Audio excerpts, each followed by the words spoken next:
Opportunity during that time to see some video footage of the healing of a 3-inch diameter bladder cancer inside the body of a woman who, by Western medical standards, had been diagnosed inoperable. She had gone, as a last resort, to a medicineless hospital in Beijing, China.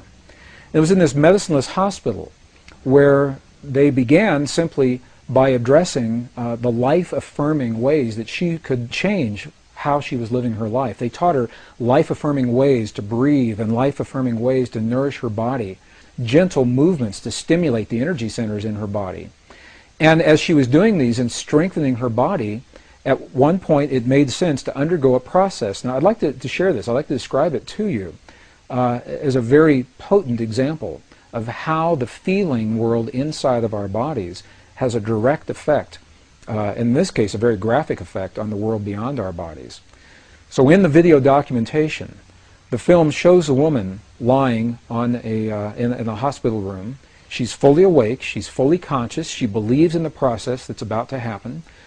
Before her, there is an ultrasound technician who is running an ultrasound wand over her lower abdomen that we can see on a split-screen television. And on the left-hand side of the screen, they do a snapshot, a freeze frame of an instant in time for reference, so we can see what her condition looked like in that instant in time.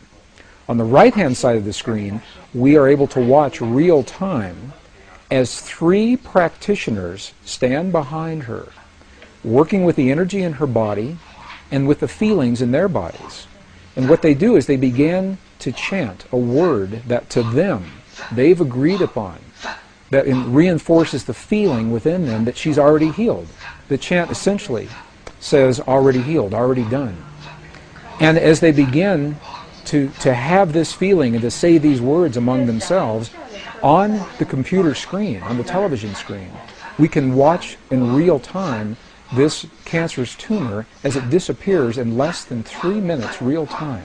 It's not like time-lapse on a documentary where you see a rose unfold in 30 seconds in something that normally takes days. This literally happens in less than 3 minutes. Her body responded to the feelings of the practitioners who were trained to have the kinds of feelings that they were having.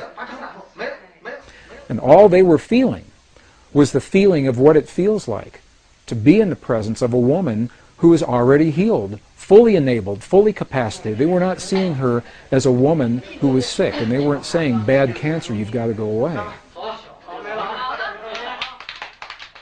It's a very, very different way of thinking about things, and it's a very graphic example of precisely how this principle works.